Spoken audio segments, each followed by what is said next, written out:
Oh yeah, I keep forgetting. You. I have to change this every single time I see you. You. Yo. There we go. Helps if I had the right audio out. Full screen, full screen, full screen. What's up?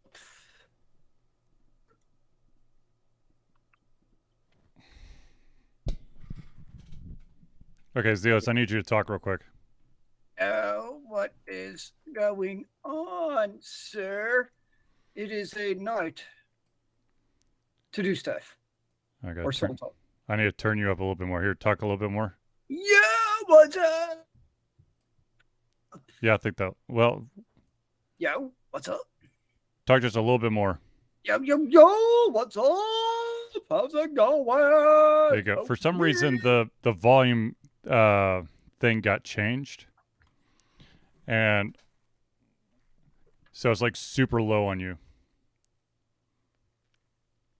Oh, helps if I actually have this open, so I know that we have 4 minutes and 34 seconds.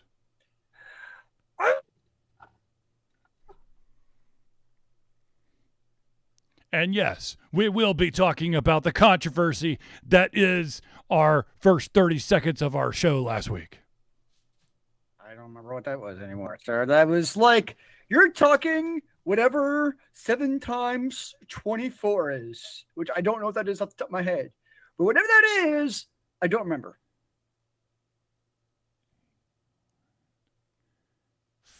168? Sure. 24 times 7? So about 167.9 hours ago, I sure as hell don't remember what we were talking about. Well, I don't know. I'm assuming you'll give us a refresher. Yes. Nice.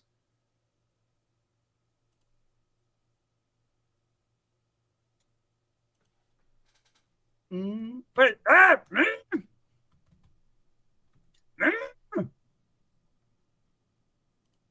oh, it's been one of those days.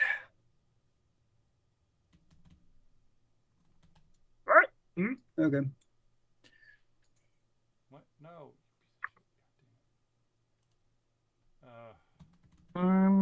What's the name of this stupid game? Ah, you do exist. Is there? Okay. But is there a way to like save it? Brand. Save and go to main menu. Yep.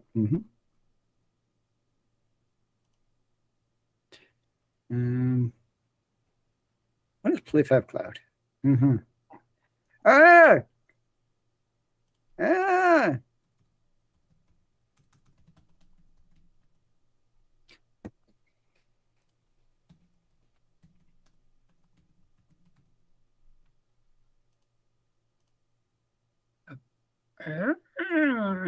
Interesting.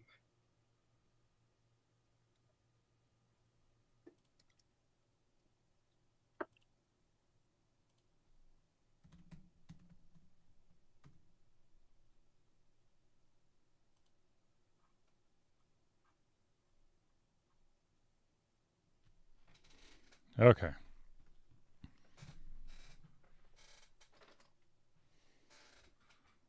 So, since last we talked, I went to a concert. Nice. Yeah, I went to a concert Friday night? Yeah, Friday night. With some metal music. Yeah! Yes. How was it? Loud and awesome and fully charged. Nice. And I knew none of the music. But the fun part was just being out there and whatnot. So, so I didn't know any Lamb of God songs. Oh, it's still epic. I did see. I do know a couple of Killswitch Engage songs. So, but oh yeah, it was epic. Oh man, was it epic? Epoch, amazing. So, anyways, 59 seconds, ladies and gentlemen. Are you sure about that? Last time I checked.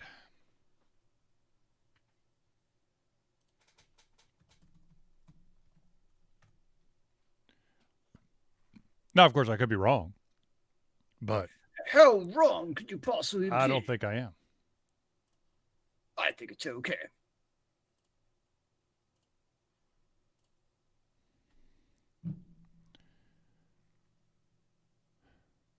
So tired. Very, very long week. What can I say?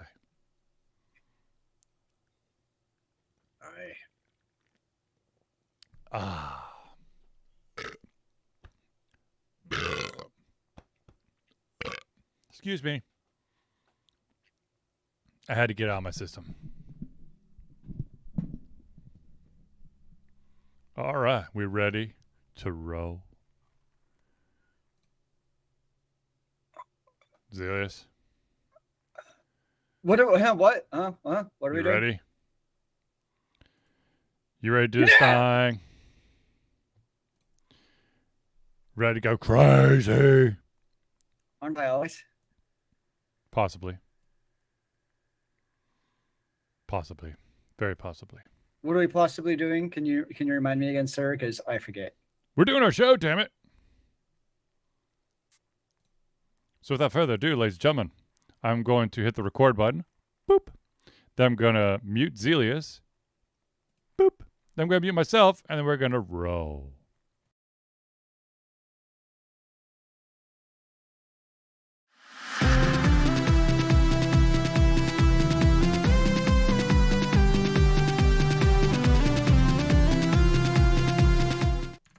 Hello, ladies and gentlemen, and welcome to another Just Yelta Confusion Thursday Night Hangout. Yeah. Well, that was weird. Your yo actually, I think you maxed out your mic because it cut it off. Ha ha. Ladies and gentlemen, I, of course, am your host, Charlie, and I'm joined once again by the prolific commoner himself, Zelius. And I just spilled my bourbon. I'm going to kill myself. Ah, jeez, that's 2 spills in one day, Zelius. This is a bad day of spillage. I don't know what's going on. Maybe I should just never drink anything ever again in my life. I would not recommend that. Well, I guess I'll reverse that decision. Yeah. Ladies and gentlemen, this, of course, is the Thursday Night Hangout. This is like this weekly live show where we try our best to cover the topics most important to you during the show. If you haven't submitted your topic, question, etc., have no fear. All you got to do is drop it into the chat, be it on Twitch, YouTube, or Facebook, and we will add it to the show. Also, if you have any opinions, please drop them in the chat so we can add them to the show. So we can tell you how you're wrong. Or how so very right you are. What? No, because I'm always right, therefore you're wrong. Isn't that how the game works? No. Isn't that how every talk show ever worked? No. Oh, okay. No. I guess we're watching too many sports radios then. Oh, yeah. Well, yeah, there's a lot of opinionated idiots out there who unfortunately had their one moment of fame and it went straight to their head. There's actually one show that I actually really like watching. What's that? It's in one of the morning sports shows. Mm-hmm. And most of the talking heads I actually like, but there's one who comes on. You can probably guess who he is because it has to do with college football. It's not Paul Fonbaum, is it? Oh, 100%. Oh, I drop kicked that dude. And like most of the guys who are like antagonists I can deal with, he's the one who comes on the show where I just can't take it. Like he's so bad. Like he's Stephen A. Smith bad. And I can't watch. But he doesn't scream. That's the crazy part. Well, that's true. But he's so transparently antagonistic. I just can't take it. He's like the one guy in that show. I'm just like, nope. Yeah, no, it's all because Harvey Updike called his show to say that he poisoned the Oaks in Auburn. Like, I know this will make me sound like a homer, but just trade him out for David Pollock. It'd be much better. I don't think they can afford him. Okay, that's fair. Anyways, so, ladies and gentlemen, if you have been following Alta Confusion on any of the social media platforms, which of course we're on a ton of them, you may have noticed that I commented about we got dinged again on Facebook. We were dinged by the Universal Music group, which no, I don't mean like Universal as in the universe. No, UMG, yeah. UMG, which is I don't know who's all under that label. But anyways, we got dinged for the first 30 odd seconds of our show. But here's the fun fact. Oh, there's fun?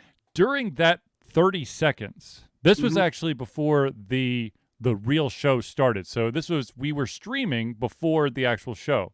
And it was me talking to a frozen screen Zelius. That's it. 30 seconds of me going, huh, that's weird. It's kind of awkward. I hope Zelius comes back. Wonder what he's doing. Nice. That's it. I mean, it's literally 30 seconds of that. And we got muted in basically every country for the first 30 seconds. You, sir, shall never talk to yourself again. That actually reminds me of do you mind if I start the story? Absolutely. Go for it. So I did put in Discord. So there's a pretty popular Final Fantasy 14 streamer, Zepla. That's not her real name. That's her pen name. Of course. And she's actually from she's actually from the United States, moved to Ukraine well before the war, and then she left because of the war, and she's now in the States.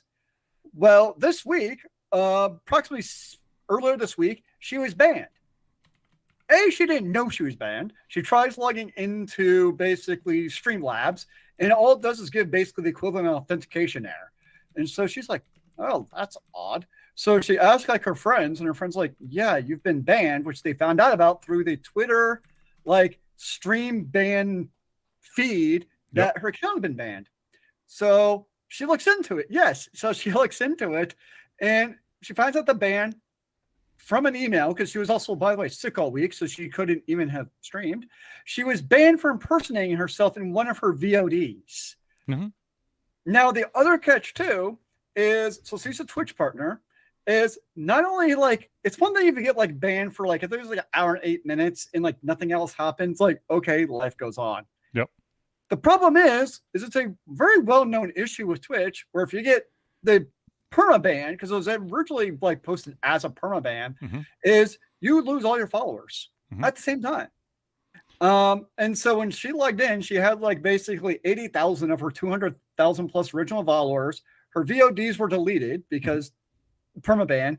So it wasn't just like the permaban, which most people could probably live with that if it gets overturned quickly enough. It's all the other shit that goes into it, where all of a sudden you lose your followers, your subscribers, people who like were following her no longer shows up on the feed. Now she posted in her video, like she's by far not the first one who's gone through. It's almost like a Twitch rite of passage when you get the permaban for basically no good reason. And of course, the best part is like she posts the email and it's like, after a thorough examination of your account, we have come to the conclusion that you're impersonation. And of course, the part with her that gets her is not just obviously the impersonation thing, but she's been reporting to Twitch for years of people impersonating her with fake, basically phishing accounts. Yep. Which you can guess what happens to those accounts? Absolutely nothing. So it's not only do you because get they need enough evidence to actually do something about it. Yeah, so it's not only do you get the permaban for impersonating yourself, it's when this has been a fight that as a streamer, she'd been fighting for years and reporting to Twitch and having her whole cadre of followers reported to Twitch. And it goes back. I mean, I know we reported on Twitch issues in the past. This is by far not the first one. And it's a thing where, like, you know, people are relying on leveraging Twitch as a platform, as their income stream. And yet things like this still happen with massive bugs, like all of your followers in videos being deleted when this happens. Is pretty crazy. So it's like, wow. So yeah, that's a shit way to basically for her to wake up for being sick for a week. Because I mean, the thing that you have to, that maybe some people don't understand is that, you know, this was, like Zelie said, she lost a ton of followers. I think at one count there was 150,000 followers that were basically nuked off of this account because it was permaban. Those are paying accounts. Those are people who subscribed to her channel that were paying for her channel to get access to the VODs and all that stuff. And not only did all of that, all that monetary value drop, but all of the VODs, videos on demand, that are kind of special items for those who are subscribing, they're all gone too. And the weird thing is like, it seems like as people log back in, like they may or may not regain that following subscription again. But it's not like a surefire, like, oh yeah, it's no big deal. Once you log back in, you'll get everything back. It's like there's definitely people who are like, yeah, I was subscribed and I'm no longer subscribed to you. Like it's just gone. And then some people are like, yeah, it just came back. So it's not even like a rhyme or reason to it. It's just hit or miss. Well, here's another thing that that occurs a lot when you see these subscriber purges, is that there's quite a few people who have Amazon Prime, and as an Amazon Prime member, you have a free one subscription to a channel. So I'm sure that there was a bunch of them who probably used that one free on her. And then when the ban hit, if they happened to be on, they may have moved that subscription to something else. And now you're like, what many people might be thinking is, well, I love all our content. However, I can't afford to subscribe to her channel without that Prime freebie. So I'm sorry, but you lost me. I mean, you would think like there would almost be, obviously, I mean, my guess is it was some kind of AL algorithm that probably flagged her account, most likely because of geolocation, because she moves so much. But almost like you'd think if you're at least a Twitch partner, that would actually be like reviewed by a human. Like I get Twitch cannot review every ban. Like there's so many going on regularly. Like that's just not possible. But like I would think being a Twitch partner would at least be that barrier of entry of like, hey, let's at least get a second set of eyes on this permaban to see if it was actually really needed. Hell, even like a Twitch partner more than a month old, probably has a pretty good chance that they would do something really egregious to actually get that permaban at that point. And I can't imagine there's that many, honestly, permabans for Twitch partners more than a month old. I would assume it's actually pretty rare. Wouldn't know. At that point. Alter Confusion, after however many years we've been using Twitch, finally made affiliate. So, yeah. So it's like, I mean, I get that they're not going to review every permaban. Nobody's expecting them to. But like, when you get to a certain point, I would expect a certain level of, dare I say, customer service, where those kind of things are reviewed. And the interesting thing to me is like, and it's not just this account, like Twitch never says anything. It's the original email and then just dead silence. Yeah. It's just nothing after that.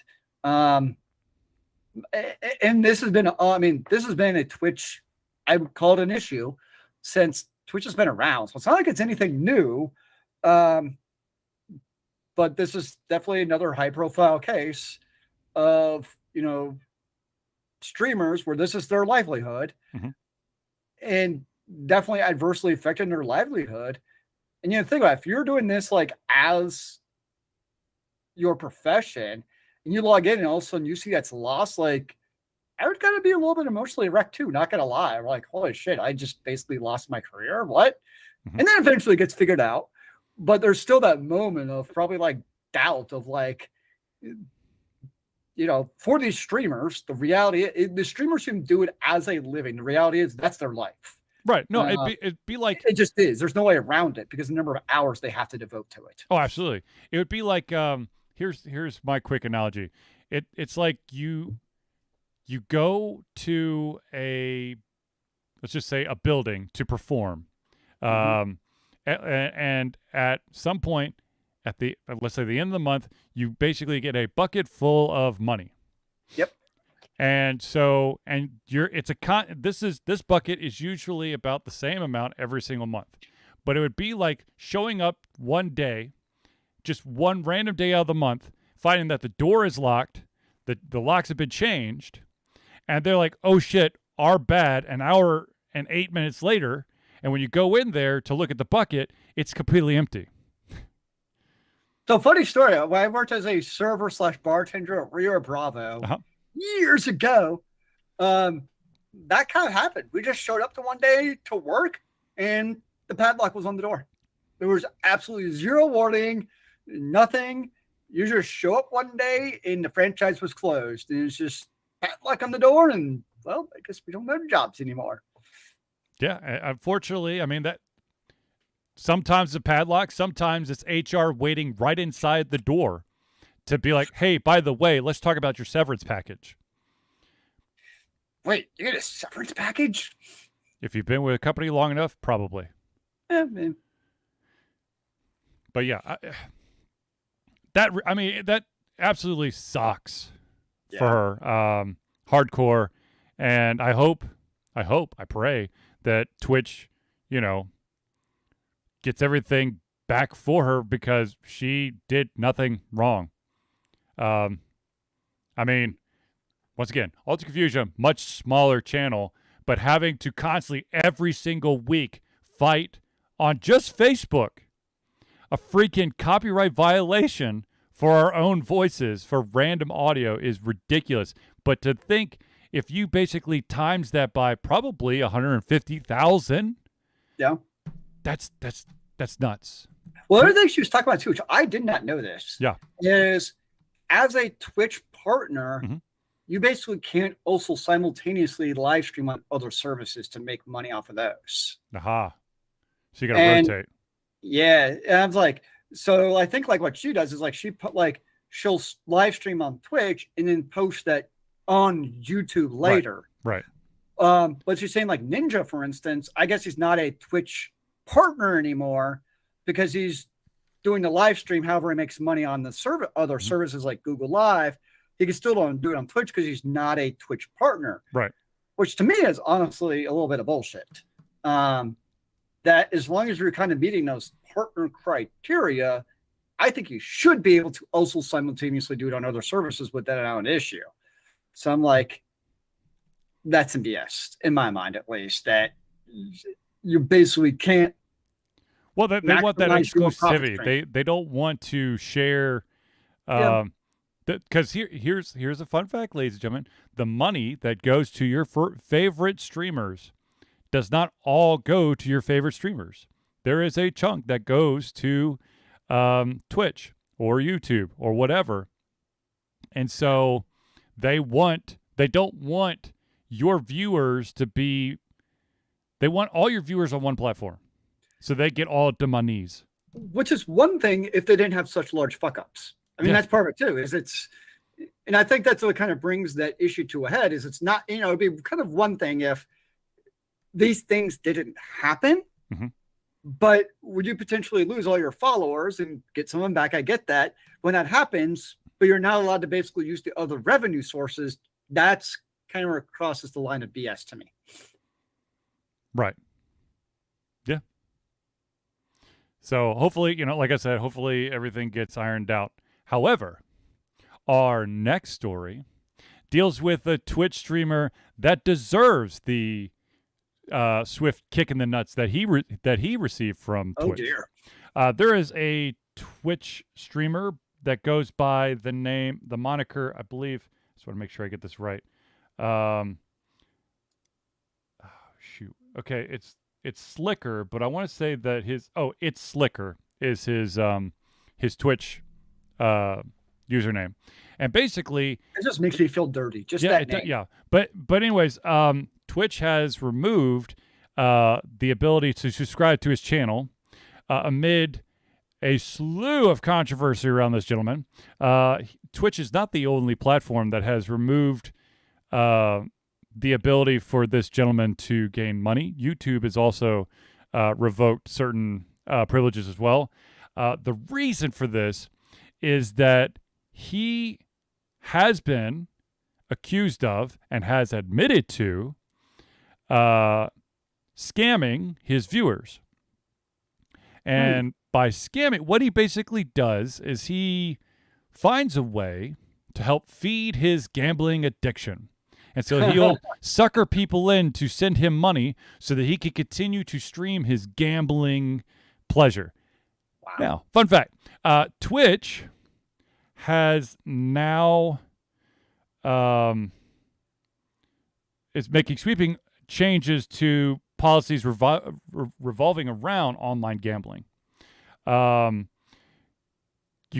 Streamers are no longer allowed to stream gambling from sites like stake.com and whatnot.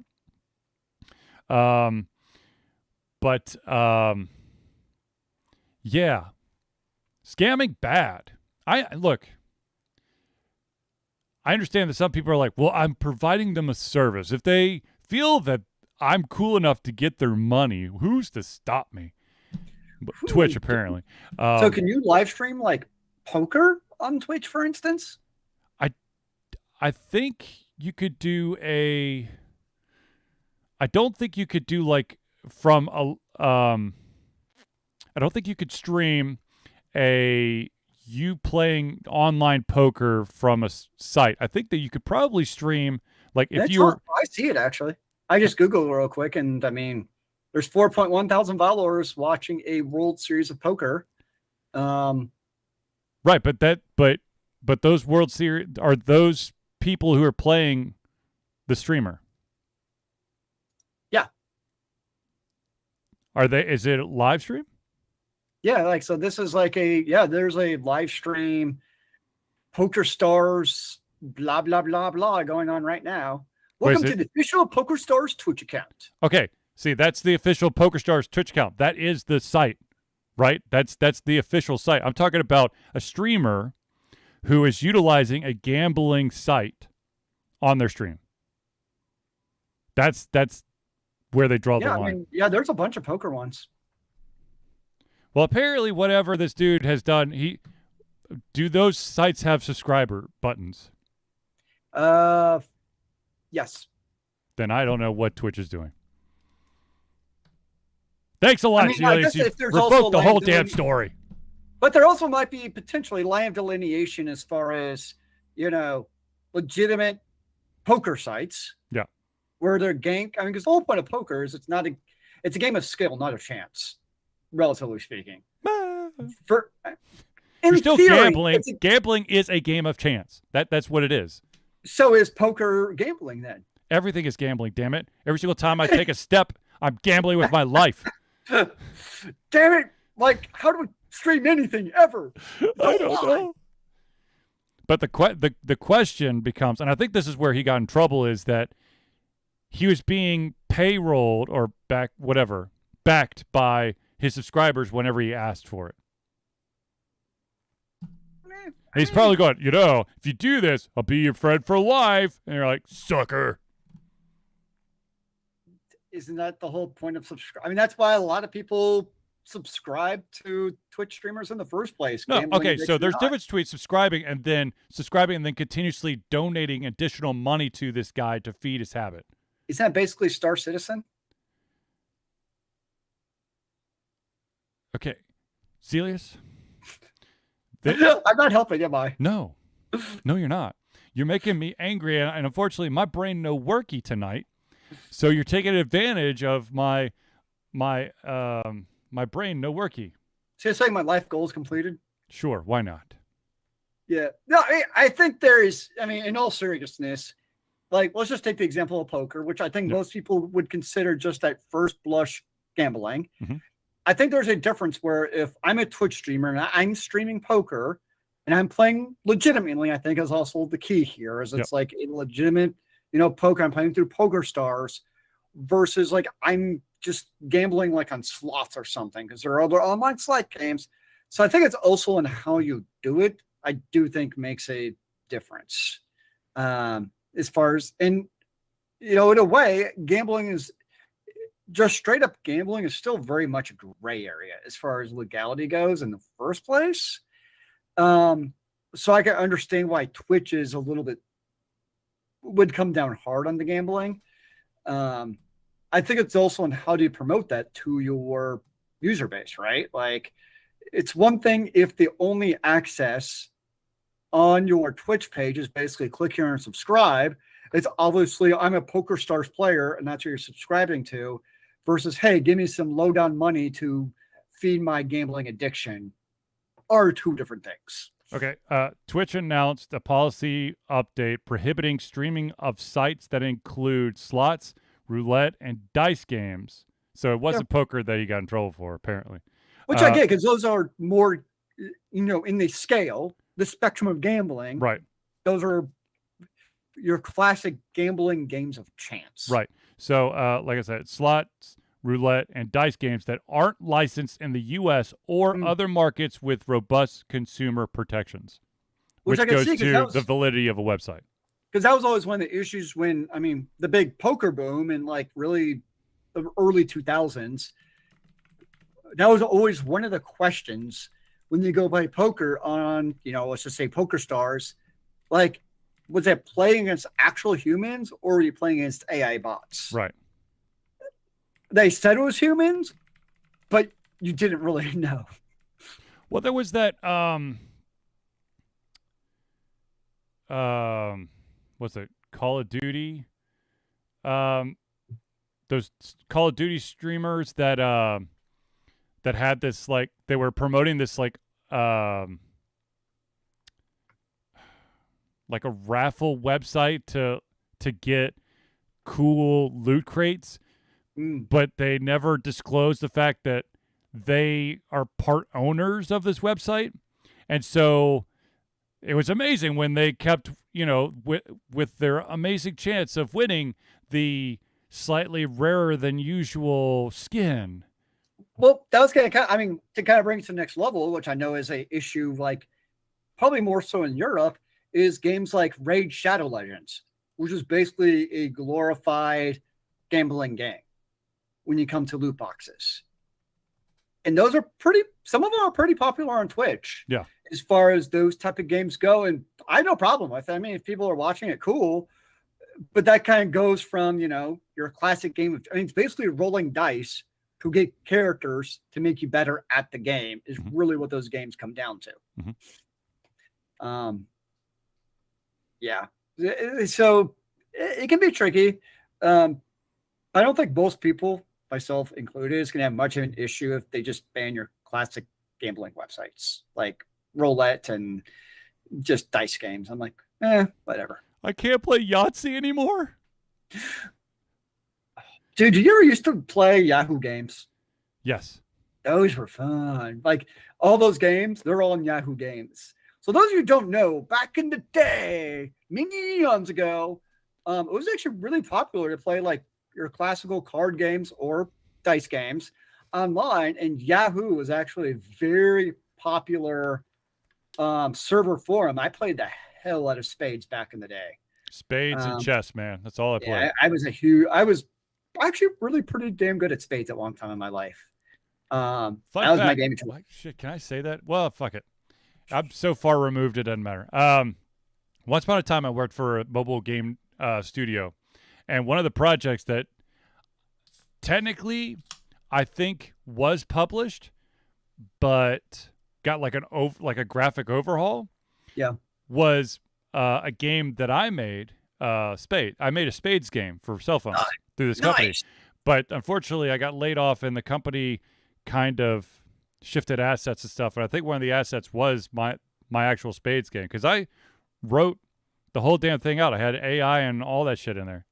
Nice. I won't go any further detail. You could probably pull up my resume on LinkedIn and find out the exact company, but Spades is not listed underneath my published things because that's. I actually created Spades, the game. I'll have you know. For cell phones before iPhone, it's amazing. One thing that sucks about being a developer or being in the video game industry is if a game is not published, you cannot put it on your resume. Huh. You could say that you worked on an untitled project and basically say, I helped with the game mechanics, AI development for a card cell phone game, but that's it. You can't get any more specific than that. Why do you sign like an NDA for it? Because until it is published, it is basically when everything internal in the company has to stay secret until it's actually shown off to the public. What about video games that are perpetually early access and never actually go live? If the consumers or the public at large were to ever see it, then you could say I worked on it. But if it stays in studio, if it never sees, is it illegal or something? I mean, or is it just taboo? It's more taboo than anything. Okay. Technically, the company could go after you for, because let's say that I revealed that I worked on a super secret project for this amazing game that the company never came out for, and then the company gets all this like bad press and all this shit, and then they're losing sales, and it's because of what I said. And so I could be sued for it. Fair enough. So yes, I worked on quite a few different games on that company. My true claim to fame, once again, MLB, Major League Baseball, 08 on the cell phone. Nice. You should update it, man. Update it for the Microsoft Palm Pilot. The entire Palm Pilot was not Microsoft. The entire playoff system in that game was me. I did the entire playoff system. Thank you very much. Anywho, moving on.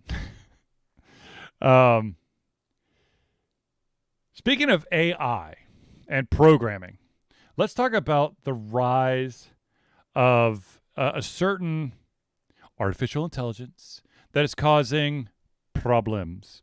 As computers get more sophisticated, as AI, artificial intelligence algorithms get more sophisticated or more robust, you're seeing more AI-produced content. There have been AI-created novels. There's been AI-created movie scripts, which is actually really funny to like read through because they're absolutely atrocious, but would be really good like D-level movies. Like probably could get a cult following. But there's also, I can't remember the name off the top of my head, but there is a video game that is, the puzzles are AI like created. But the main reason why I want to bring up AI is the fact that there has been this uptick in AI generated art. Basically I think one of the big AI platforms called DALL-E or DALL-E, DALL-E. And basically what it does is it AI generates artwork and also and puts it on the NFT marketplace. What's up, Chip? And the issue is that you get a lot of this AI generated art, which could sell up to $24,000, that are basically derivatives of art that's still is out there. One of the main artists, and this really just like stabs me in the heart and makes it hurts so bad. There is an artist named, and he's a Poland-based digital creator, and I hope I get his whole name correct. First name is Greg. Second name his last name is Rutkowski. I think that's how you pronounce it. And the thing that really just like stabs me in the heart is my 9-to-5 job is centered around accessibility and compliance, so that all individuals have equal access to information at a university, which basically means that an individual who is deaf or blind should have the same opportunity and the same level of access as someone who is not. So this gentleman, he goes the extra mile, and what he does is there's something you could do when you post images online, and that's called an alt tag. It's an alternative text tag. It's something that's not seen. It's something that a screen reader will interpret so that an individual who is blind can get the gist of the picture. But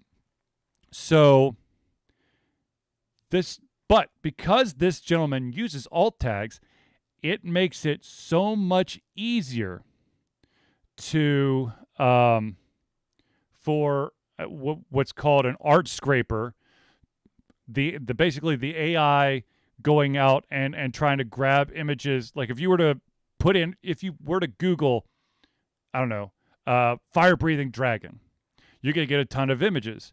Now the AI algorithm takes a step further and will also read the alt tags to help index the more important ones.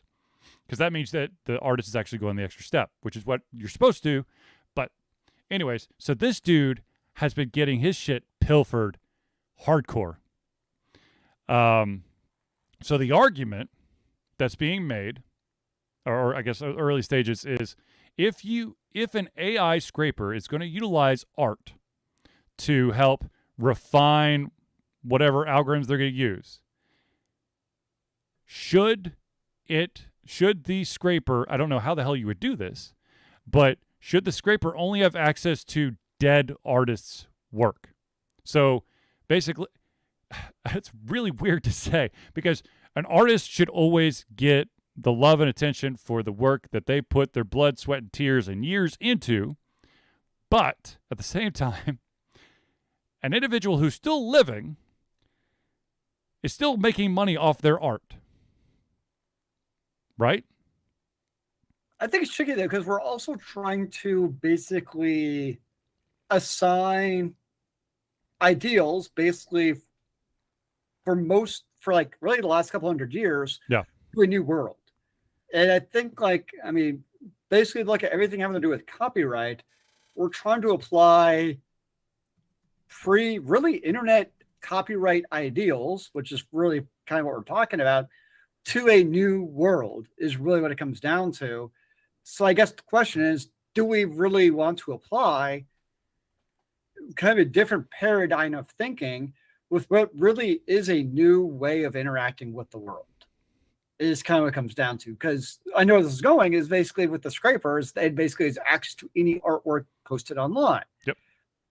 So the question is, to me, is do we acknowledge that fact and just realize, hey, guess what? The genie's already out of the bottle. I mean, you're not going to go back in time and magically stop a scraper from doing this. Right. So that's kind of how I look at it. It is what it is. And in my mind, and maybe it's a little harsh, it's up to that artist to kind of add that value that makes their artwork valuable regardless of a scraper utilizing their artwork. It's kind of how I look at it. See, or you go old school and you don't digitalize it. Right. Meaning you only sell it like, for instance, like at conventions. And I know somebody could take a picture and post online. But like, for instance, when I buy stuff at Dragon Con, people aren't really going around posting that online, like in a high def format or anything like that. Right. But at the same time, I mean, I think that this thing got worse. This story has become, I guess, this has become more of an issue because of COVID, because there haven't been those in-person. Yes, if you want to get the most exposure, you have to you have to have it in person, you have to have it online, you have to have it accessible 24/7. But because of COVID and everything shutting down and the ability to show it off physically, you're having to make all of your bread via online. And so I don't know, this just hurt so bad for me, because the dude, I can't tell you how many times I have to scream into a pillow because people do not understand that they can't just randomly post shit on a public educational website. If you get money from the government, It has to be accessible for everyone. MIT, great initiative. They posted a huge chunk of their recorded lectures online for free. But to me, 54 that's kind of the perfect. I think you're right. That's the perfect example of MIT recognizing this is like we're in the 2000s. Shit's online for free everywhere. I mean, they are kind of competing in a way like with the Khan Academies. Yes, And but they suffered a $54 million lawsuit. Why? Because it was not accessible. Yeah, because there's no closed caption. True. This guy actually checked all the fucking boxes, and he's getting dinged more than anybody. But I think the other thing that kind of potentially could rub an individual, a creator, the wrong way is that an AI scraper pulls their stuff off, and it's just enough off that it looks slightly different, but somehow there's the thing that you don't want is you don't want people to, and this is why, unfortunately, this Nintendo being huge against fan projects, is they don't want the off chance of being associated with shit.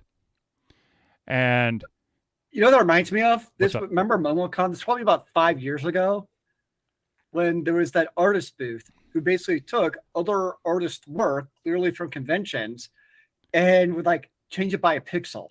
No. He added a filter. Or added a filter. It was obviously somebody else's there that he filtered. People were not amused. Well, okay. Look, you cannot. Yes, I understand. The dude did make.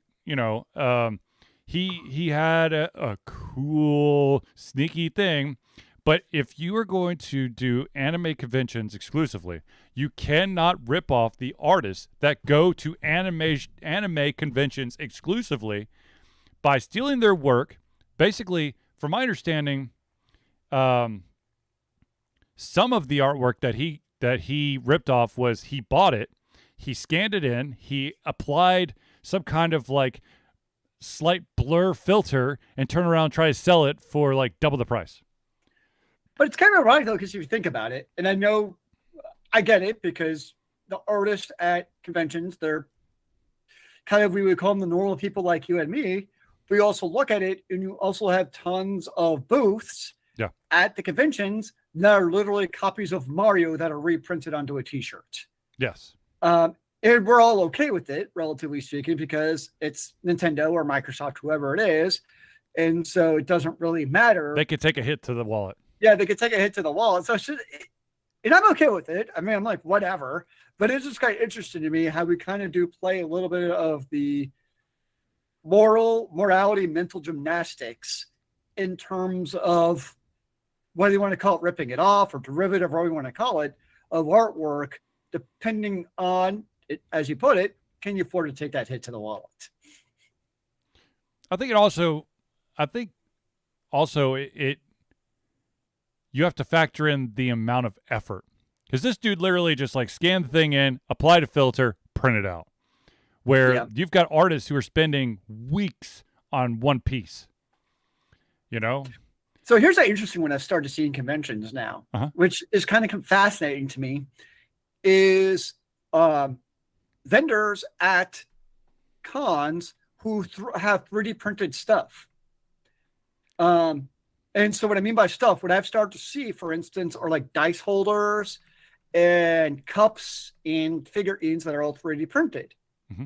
And what I find more interesting to me, because I've talked to them all, because I do 3D printing, so I'm like, how are you doing this? Are you actually creating it? Because I already knew the answer just was no, based on the quality. But I was like, so are you creating this? And it's interesting to me because they're not actually creating the content. They're going online. And I don't know if they're licensing or not, to be fair. For all I know, they are licensing, paying out like a percentage to the original author as possible. But it's interesting to me, as all these 3D printer guys that if you see at a convention, is they're not creating it themselves. They're reprinting somebody else's design, and they're using the exact same 3D printer that I have behind me.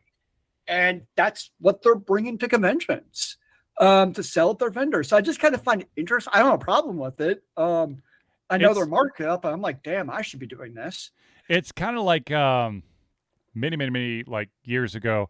There was a couple of conventions I went to where literally you had this one booth that had one of those like button makers, Yep. and they went to the dollar bin at the comic book vendor booth, and they would just buy a bunch of those, bring it back to their thing, find some good pictures from those, and then turn them into buttons and turn around and sell them for like $5 a pop.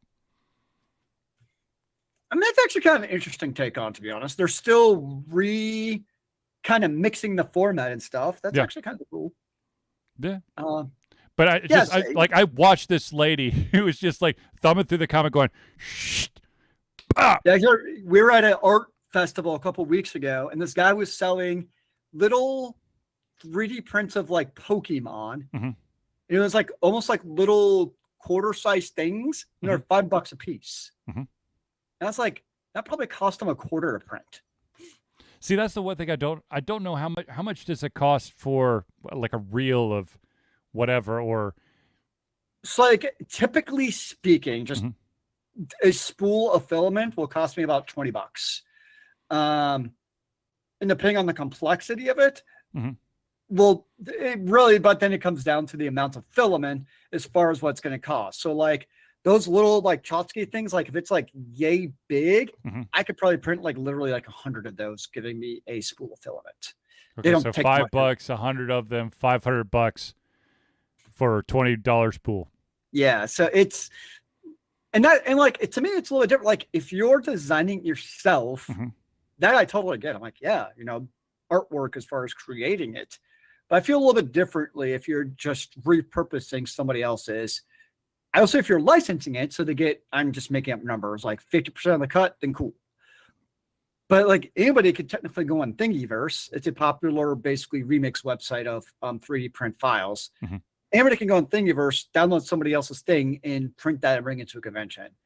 So, I don't know. It's just interesting. I've only started to see in the last, really since COVID. I think it really kind of took off during COVID. A bunch of people, myself included, got 3D printers. So I'm just kind of interested to see kind of where that goes with conventions in the future. I guess we'll see. All right, ladies and gentlemen, we're going to pause for a second to do the friends of the show. These are the amazing individuals who are our patrons and supporters. Some of them from way back, and they still continue to support us, which is amazing.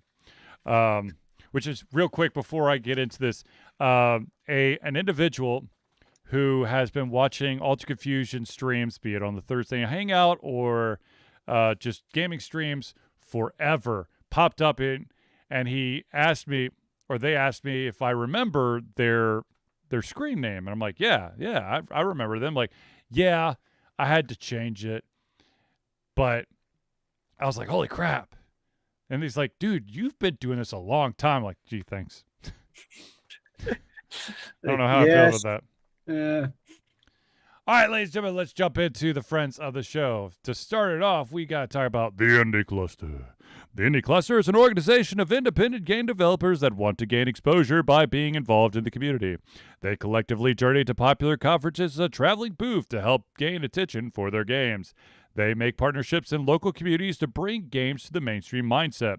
They highlight local, unusual, and rare concepts to challenge the paradigm of the common. They also host events to teach kids and minority groups about game development to hopefully one day enter the industry themselves. For more information, go to indiecluster.com. That's INDIECLUSTER.com. Yes. And fun fact, if you are in the Atlanta area, Indie Cluster is actually having a fundraising event this Saturday. So if you're interested, go to check out their Facebook page. I think all their information is there. Nice. The next shout out, of course, that we got to give is to Noodle Boy Media. Founded in 2015 by Andrew Tran, Noodle Boy Media, previously Whackid 47 Media, is your choice for professional photo shoots and panel recordings at conventions. They pride themselves in providing a high level of professionalism, top-notch experiences, and quality services. If you want more information and to view their full list of services, check out facebook.com/noodleboymedia today. Now, the next shout out I've got to give to is the amazing individual who has been adjusting my back for countless years at this point. And he was actually here today to help with some of the weekly stress that I have gained because it's been a long-ass week. That, of course, is Hero Chiropractic. Hero Chiropractic is a unique healthcare practice set up by Ryan Moore. The company's focused to elevate a patient's experience of freedom, creative expression, and joy. They believe that everyone can be a hero and has incredible heroic potential inside themselves waiting to be unleashed. Hero Chiropractic focuses on mobile chiropractic care in the greater Atlanta area. They are committed to healing clients by creating a plan of action uniquely suited for each person. They make that plan of action as convenient and affordable as possible, and most importantly, suited to your individual needs. If you want more information, go to herochiropractic.com. Now, let us talk about the maestro himself, an amazing individual that helped us out in a weird-ass situation where our copyright-free music became copyrighted. So, ladies and gentlemen, let's give a shout-out to CrossPad Creative. Need a new logo or want to work on full branding and content strategy? Or maybe you need music or audio for your content, just like Ultra Confusion. CrossPad Creative offers a full host of solutions for individuals and small businesses. Just email Josh at crosspadcreative@gmail.com and see what he can do for you. Yeah. The funny thing is that every single time that I post about our latest Facebook copyright claim, he always reaches out and goes, dude, please tell me it's not the music this time. I'm like, no, dude, it's never your music. It's just us talking. Nice. Apparently, we're actually impersonating our own voices from previous shows, sir. Apparently. Go. All right, ladies and gentlemen, the final shout out we got to give out is Agile Axiom. By day, Axe leads both a development team and system administration team working with satellites at NASA's Goddard campus. But while not in meetings, and many times during, he is the Agile evangelist, Agile Axe, championing the philosophy of Agile and trying to make the world a better place for software developers, testers, system admins, and software projects the world over. Decades of experience in software development and leading Agile teams are brought to bear against evil processes, ineffective work, and bad habits. For more information, go to agileaxiom.com. That's AGILEAXIOM.com. Now, actually, I think we might still have this graphic here. Ladies and gentlemen, I do want to give a quick shout out. There is an individual that Zelius and I have supported ever since he truly stepped into the realm of game making. And he has a Kickstarter that's coming up really, really soon. So I do want to give a shout out to Nerdburger Games. Nerdburger Games, amazing organization. Their latest project, Code Warriors, is going live on Kickstarter September 27th. So I'm almost 100% sure that you've heard us talk about nonstop capers, merchant acquisitions, good strong hands. I mean, this dude knows his shit. And to be totally honest with you, if you want to ever run a successful Kickstarter, you need to be like buddy with Craig Campbell, the mastermind behind Nerdburger Games, because this dude knows his stuff. So once again, mark your calendars, because I know I've already done it. For Kickstarter, September 27th, his newest project, Code Warriors, will go live. Now, ladies and gentlemen, I know that we just listed a ton of friends of the show, and I do want to point out that you too can become a friend of the show. Now, of course, yes, you are already a friend of the show, but if you would like your name or your company name to be announced during every single Thursday night hangout, what you need to do, my friends, is become a patron. Ladies and gentlemen, Ultra Confusion survives on the love and support of fans like you, and so we have a Patreon page. Patreon lets you, the fans, lovers, haters, demigods, interdimensional beings, gods, demons, aliens, supporters, and much more to become active participants in the work we love through a monthly membership. This gives you access to exclusive content, community, and insight into our creative process. In exchange, we gain a bit more freedom to do our best work and the stability we need to build an even stronger creative career. Currently, there are two tiers. However, that could change. But right now, there is a $1 tier that's $1 a month or $12 a year. And at that tier, not only do you gain access to all of the patron-only posts and information sessions, but you also gain early access to all of our playthroughs, which, by the way, a new playthrough, early access playthrough, just dropped. It's called Behind the Frame. It is not an action-driven, heavy game, but man, does it pull at your heartstrings. It makes you really hurt in the feels, man. Really hurt in the feels.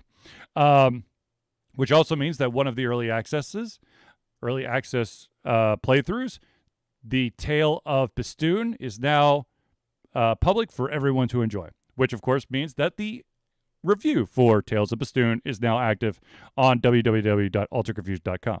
Now, back to Patreon. Patreon also has a second level. That's a $5 a month level. That's $5 a month or $60 a year. And not only will it get you everything at the $1 level, but it will also you will also have your name or organization added to our thank you section for every single Thursday night hangout. So if you want to be a part of that, go to Patreon. That's patreon.com/alterconfusion, all one word, and be a patron today. Now, the more important thing is, ladies and gentlemen, for the 11th year straight, Alter Confusion will be fundraising for Extra Life. Extra Life is gamers doing what they do best, game, to help sick and injured children at their chosen Children's Miracle Network Hospital. The money that we raise through Extra Life will go directly to Children's Healthcare of Atlanta as unrestricted funds. This means that the hospital decides where and how to spend the money to ensure the dollars we raise make the biggest impact on the lives of the kids they treat. So if you have the capacity to donate, please go to extra-life.org and search for Alter Confusion. And yes, we will be once again attempting the 24. I'm not attempting. I'm going to do the as I've done for 10 years straight. I will be doing the 24-hour Gameathon for Extra Life, which is in November. And of course, I once again have totally blanked on the exact date, November 5th, 2022. So at bare minimum, ladies and gentlemen, I highly recommend that you tune in to the Alter Confusion stream, where I will be streaming for 24 hours straight to help raise money for Extra Life. Yes. All right, let us get back to the news, because we got a couple other bits of news that we can get through real quick. The first one, this one's super exciting for me. I don't know. Well, I mean, it's got to touch enough people for it to be big, and that, of course, is that Gearbox has officially announced that Tiny Tina's Wonderlands is not going to be a one-time deal. There is going to be more.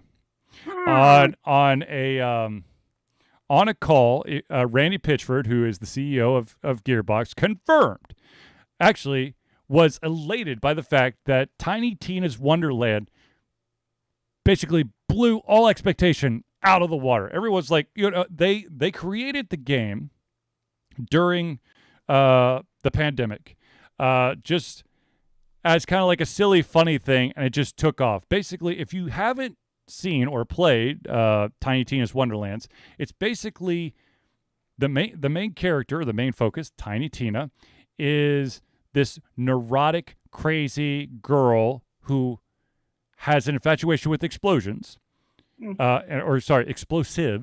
and she is going to be your dungeon master in a game that's kind of like Dungeons & Dragons, but instead of Dungeons & Dragons, it is bunkers and badasses. Nice. And you will be, just think of like Dungeons & Dragons in the Borderlands world. And that's basically the best I could give you. And of course, the helpful voices that add to the experience, one being Wanda Sykes and the other one being Andy Samberg, it's pretty good. I will say this. What was said was that there's going to be a lot. This is going to be a franchise. What was not said was, what does that mean? Is it going Means we to gotta be? milk it for all it's worth, sir. Is it going to be additional expansions? Or are we talking a brand new game? I personally would like a sequel game. The couple of expansions that they've released since the initial release of Tiny Tina's Wonderlands was kind of. So I want that whole story. Oh, and also the bad guy is voiced by Will Arnett. Amazing. But that is, yeah.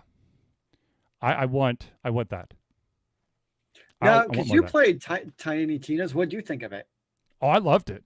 I mean, I put some hardcore hours into it, man. I even grinded the end game stuff after I completed the game. I was having so much fun, I didn't want to stop. That's the sign of a good game.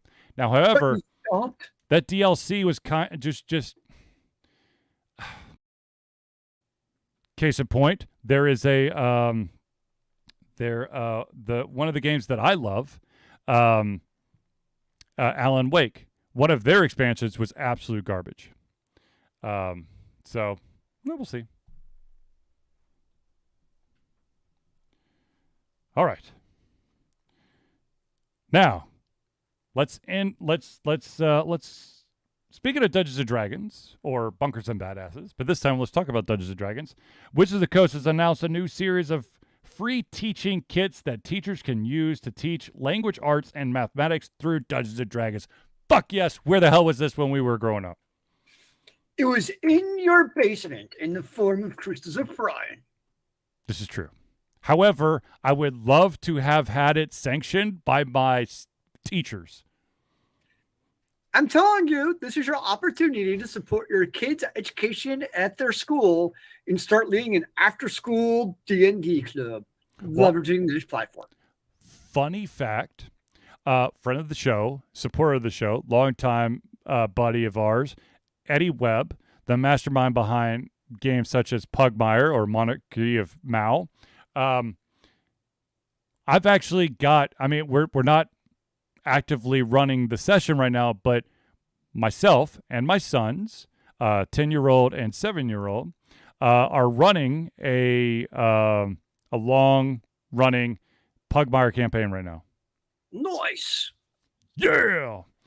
I got super into it. Like, I was like sketching out maps, and I was writing down, I was going through Pugmire's rule book to make sure that I was making my monstrous creations correctly. I was into it. So yeah, but Wizards of the Coast are going to not only are they doing it for the teachers, but also there's going to be a starter set for the kids that along with instructions and guidelines for basically they want to start Dungeons and Dragons clubs at school. Hello, Stranger Things, the Hellfire Club. Cool. They just want to put that. And you know what?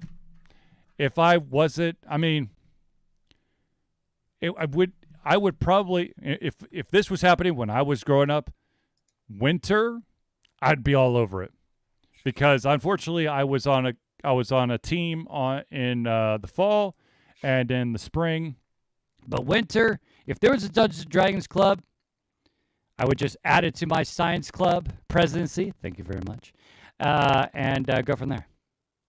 Our school had one. They just played normal D&D and did the thing. So I mean,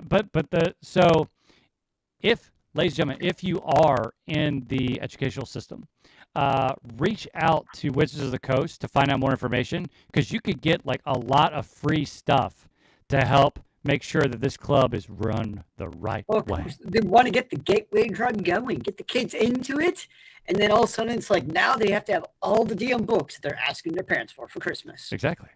It's brilliant marketing, really. Brilliant. Brilliant. But anyways, that is really freaking cool. Not only will the what they're calling Dragons of Stormwreck Isle starter set have instructions, guidelines for club organizations.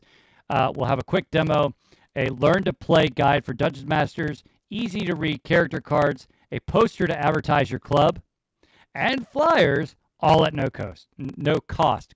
Jesus. What about like maybe some adults need this too, so they can learn how to play. Just say, maybe they don't need the flyers, but the nice little introduction, because it's gonna be daunting to like people who never played as kids. Okay, so here is my like, I guess, my transition question is there a game out there, be it a board game, a video game, whatever, that you find too daunting unless you had some sort of demo or rules expert to sit with you through at least the first couple experiences? I think after having tried it once, I put Twilight Imperium in that category. Where we didn't play the game. We read the rule book for what, 4 hours? So for those who don't know, Twilight, so there's like your more serious board games out there. Yeah.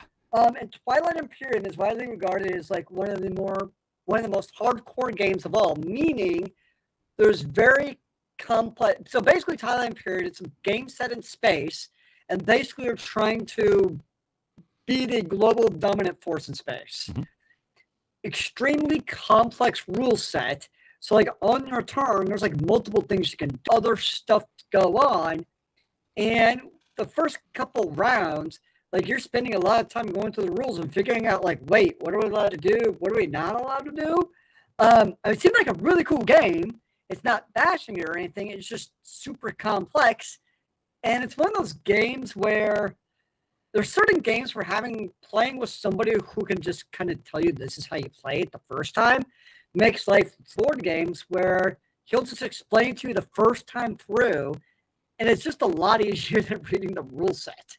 To just kind of give you those little things, and also things as a player that they just kind of know that maybe the rules didn't explain it very well as hard as they try. It's just easier having a human there to kind of fill in those gaps.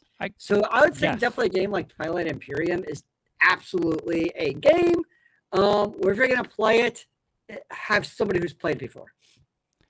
I will fully admit, I find it too, first of all, I would need a gaming group, 1. 2, I find it too daunting to try to figure out the rules without having the ability to ask for clarification on stuff, and that is Arkham Horror. I want to play that game so bad. I've wanted to play the game so bad, but I actually reached out to, remember when Will Wheaton was doing those like one-offs where he was showing off board games and stuff? I actually reached out to him like, are you going to do Arkham Horror? Because if so, I'd be all over that, because I really want to play that game. But the way that y'all explain the rules on your stream are amazing. And he's like, we would love to do it, but it would take a lot of sessions. I was like, damn it. Yeah, I would say that's fair. Yeah, I would definitely say any of those type of board games, I would definitely say those are the ones where you want to have somebody who's played the game before to kind of walk you through it. Because I think it also, I would say for 2 reasons. 1, it just makes it a lot easier and less stressful. And 2, I think if you played the more complicated board games, it can become a situation of like too many chefs in the kitchen, where you have like 6 people trying to be like, let me see the rule book. You're taking too long to read that. Let me just talk you out. We're just kind of have like one person who's like, all right, I'm going to describe to you how to play it. It also really simplifies that part of the process trying to figure out can actually be more of a pain in the ass. Well, that's really the one problem, having to deal with different interpretations of specific things, especially if it's like, very complex rule set. For sure. And people go, no, that's not how you're supposed to interpret it. Like, you never played the game. Well, you haven't either, so bleh. Hopefully it helps is like, I don't remember the name of the board game. I'm not going to try, but it was almost like a Arthurian type of board game where it's, it is one of those cooperative type of games where you're taking on like some evil wizard and their minions. Mm-hmm. We actually found some YouTube videos that were actually really good to follow along with, where he would kind of go through the rule set as it described in the rule book, but then he would go through an actual demo of the game following that, where you kind of follow videos. very true. So I would say that it was trying to read the rules and figuring out for like 4 hours versus like 1.5 hour video. It was like, oh, that makes a lot more sense. I think we did a total of 3 turns in that game before my wife's like, okay, you all got to go home. That was like 4 hours. It wasn't just like an hour. It was. Yes, we studied the rule book for 3 hours and 25 minutes, and we played for 35 minutes before my wife's like, okay, seriously, go home. I was ready to pull an old dare. Yeah, an all dayer. Okay, I know we're low on time, but I do want to bring up one more story.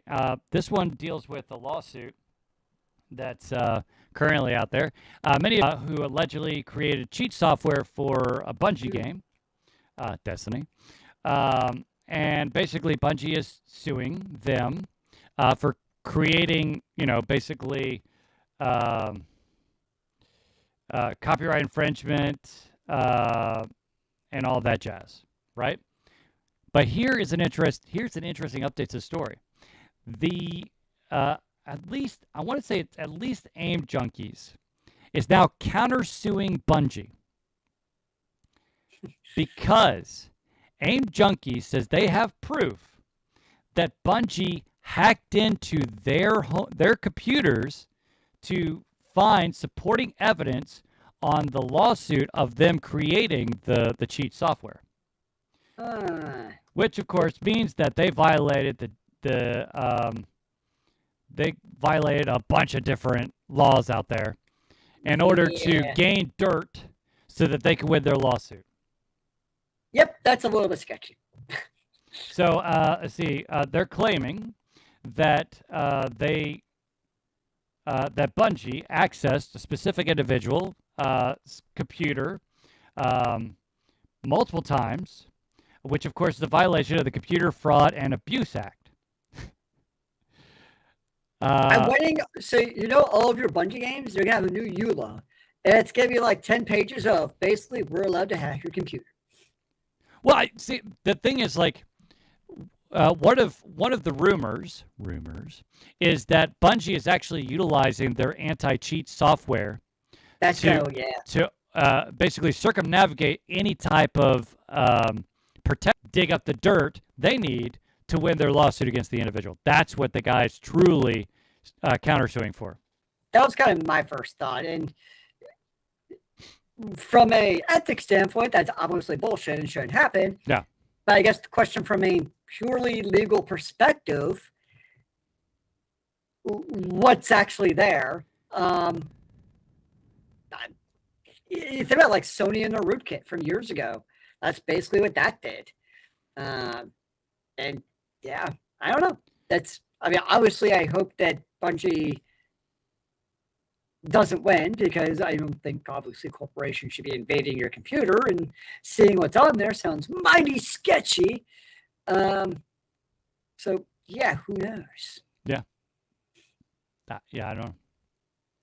But I find it's a very interesting situation. It could be an interesting legal precedent either way for sure. Because yes, absolutely. This dude and friends made some cheat software. Yeah. However, in order to gain as much concrete evidence as possible, the company that's suing them is utilizing their software in a nefarious way to circumnavigate the protections of that individual. And who's to say that the company Bungie is only getting information around the cheat? Could the Bungie be also siphoning off other files and whatnot off this individual's computer? Well, that's always the questions. Like when you have any kind of bring it outside the realm of just that. That's where people, like when Amazon bought Roomba. Yep. That was one of the first things people are afraid of. It's like, wait, Amazon's already in my house with Alexa. You already have the Ring doorbell. Yep. And now you have your floor mapping with Roomba. Mm-hmm. Basically, the worry is, I think for good reason, is Amazon's going to use Basically, that data to data mine the entire existence of humanity as we know it. They can get a rough estimate of your square footage based off of where your Roomba goes. Yes, you're going to start getting like recommendations on Amazon.com for like floor rugs that fill up 600 square feet. I'm like, huh, that's very accurate. That's amazing. Huh, that's a little weird. Yeah. So that's kind of, so in a kind of tangential way, and I mean, we already know for a fact that Amazon with the Ring is giving over footage to the FBI. Mm-hmm. So who knows what else is happening? There's a cheap, it's really popular. I can't think of the company right now, but it's a video camera recording service for it's one of your security cameras. Mm-hmm. It's like, it's Wyze, WYZE. The camera's like $30 a piece. Mm-hmm. And everything you read about is good, but the other catch is they also are known to phone home data to China. Yep. And so it's like, who knows what that data actually is that's being phoned? And I know I'm really putting on my tinfoil hat right now. I totally realize that. But that's also when you bring all the smart shit into your home. Right. Who knows? Like, there's a reason, like, when I'm at home, I actually turn off, like, I got my little smart outlets. I actually turn off the outlet itself mm-hmm. to the camera. Mm-hmm. Just to be like, I want to make sure the camera's actually off because do I really believe the light on the camera? No. However, my security cameras stay on the whole time because I have children who sneak out at night and try to get food or candy or whatever. Eventually, they'll figure out they can just go out the window, come around the other window, fully out of the view of the camera the entire time. They are on the second floor, technically, because their bedrooms are above the office, which puts them on a second floor, so they can't go out the window. One. Rope ladder. Two. Rope ladder. Hello. The cameras, thank you very much, are positioned in such a way that they couldn't get to what their main goal is without knocking out the camera. And in order to knock out the camera, they would be spotted on the camera. Thank you very much. Are they electrical? Are they Wi-Fi or hardwired into your switch? I'm not telling you. Actually, it'd be really simple. They just disconnect your router downstairs in the basement. Problem solved. Good thing the router is on video. Damn it. Ha ha ha ha. What if they put a blanket over their head so you didn't actually know it was them? Okay, my children are two different sizes. And if one were to try to change their size, they're not that... And they're two natural heights. You don't actually know who it is. Okay, they would be scraping the ceiling, so I would know something's really messed up. I'm just saying. I'm just saying right back at you. You just got to be creative. All right, ladies and gentlemen, we're about to wrap up, but I do want to ask Zelius real quick, what have you been playing? I rolled back into Mass Effect 1 because I still need to finish that up. Mako. You just couldn't get enough of the Mako.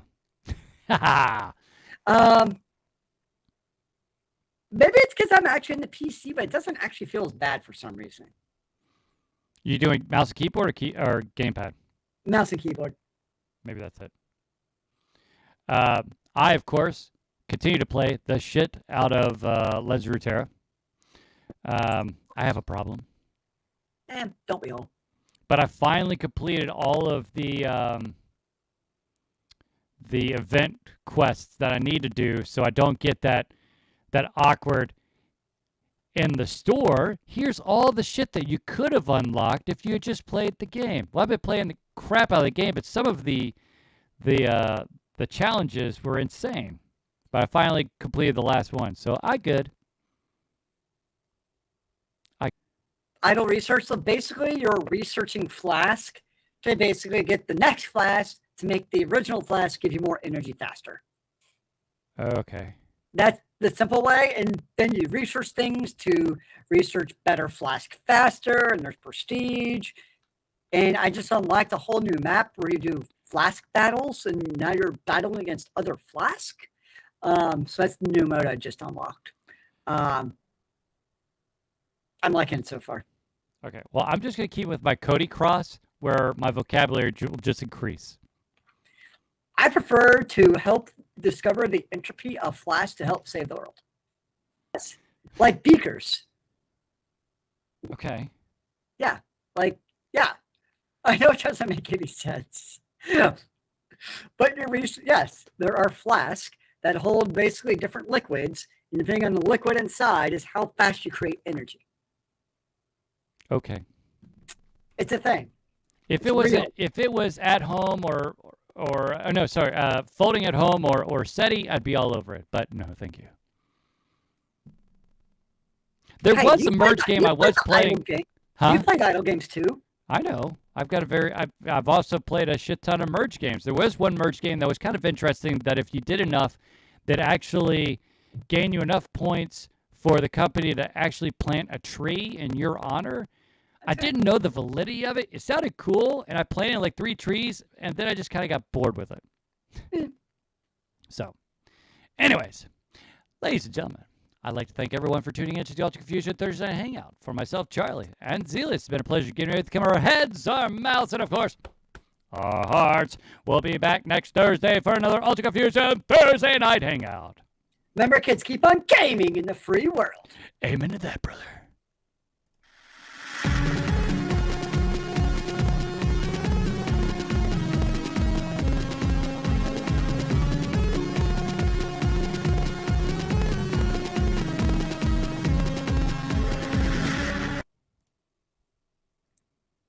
Seriously, I have a Legends of Runeterra problem. Like, whoa, bad problem. My lag on the video went to like a full minute after my little disconnect or whatever happened there. It's like we all disconnected for a second. Oh, that was all of us? Okay. Yeah, no.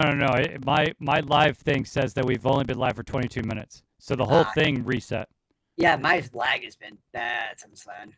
Yeah. But yeah, Legend. I'm trying to. Yeah, no, it's the idle game. That's my new kind of time killer. I mean, it's your idle game. It's your typical. You start out weak, and then you research things to make it all go faster magically. Bippity boppity boo. Yeah, but there's no clicking. I mean, you have to click to unlock things, but it's not like your typical idle game where you also have the clicker to like create energy faster. So you can't just like There's none of that bathroom noise now. Aw. I know. What was your wife? There's a game that will reinstall on my phone on occasion. It's basically like an evolution game where there's definitely a lot of like tapping to gain like the points to upgrade stuff and unlock stuff. Oh, what the hell is it called? What is that game called? Do you remember? I was thinking about that the other day. We're like, I beat because there's like 2 modes to it, and I beat the first one. There was they've added 2 different. There's like the prehistoric mode, and now there's like the future space one. What the fuck? What is that game called? Do you remember? I want to call it Cells, but I could be wrong. Yes, that's it. Because I was gonna reinstall it, and I don't know if because I played on my old phone, and I don't know if I saved the data. It's still on my phone apparently. Cells to Singularity. Yeah, man. Yeah, I was gonna reinstall that and be like, is my data still there? Even if it's not, you can catch back up pretty dang quick. Yeah, I mean that was I like that one because it's like you felt like you knew you were making progress. Yippee! Oh, or did you actually kind of like see like a very vertical or horizontal? Yeah, you could see the tree, the evolution tree, which was nice.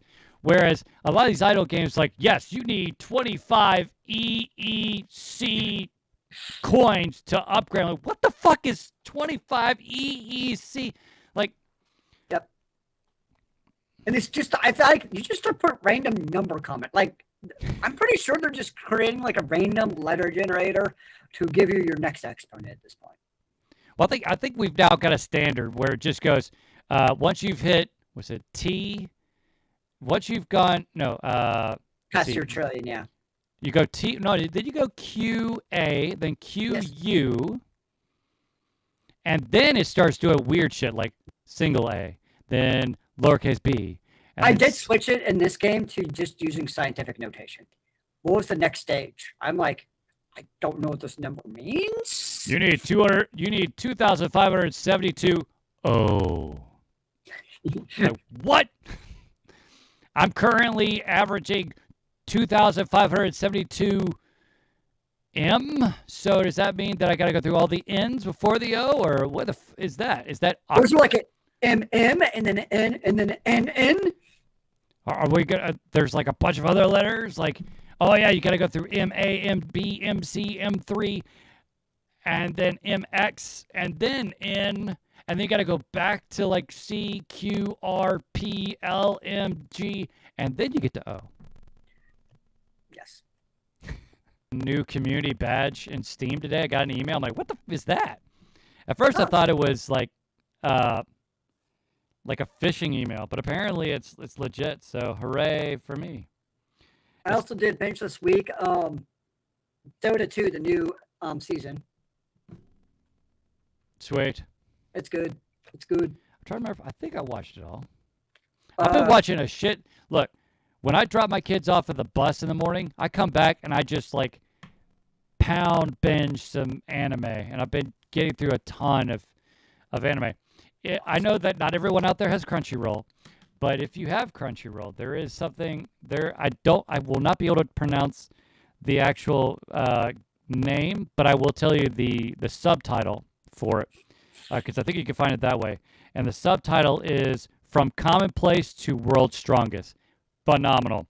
They just announced there's going to be a third season. The first two seasons, awesome.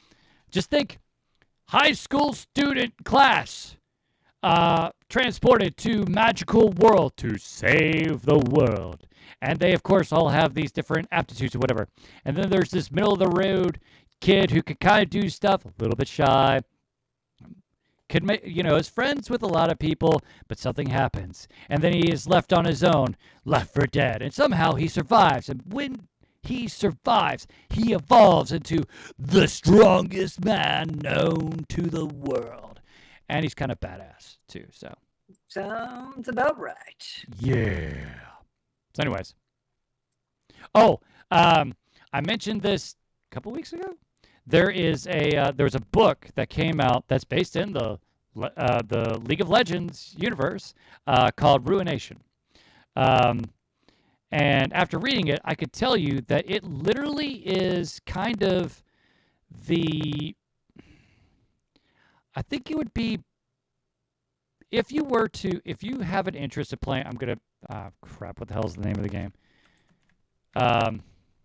If you would like to have kind of the backstory to Ruined King, a League of Legends story, then read Ruination. Because it's literally like, it fills in exactly what the hell happened to the Blessed Isles, which becomes the Shadow Isles. Okay, totally random aside, this is fascinating. Yes. I did not know that. I just saw my sidebar. Yep. That the Thursday Night Football is also being live streamed on Twitch. On Twitch? I feel like they're going to regret having comments. Oh, boy. Yes, comments are enabled. They are? Oh, God. I feel like that's a terrible idea. Not going to lie. Yes, it's an absolutely terrible idea. I'm going to be totally honest with you. I watched Thursday Night Football. Yeah, last week, and I was not a fan of the infographics or the graphics at all. Like, the TNF looked kind of cartoony. Just didn't look like, it didn't scream football.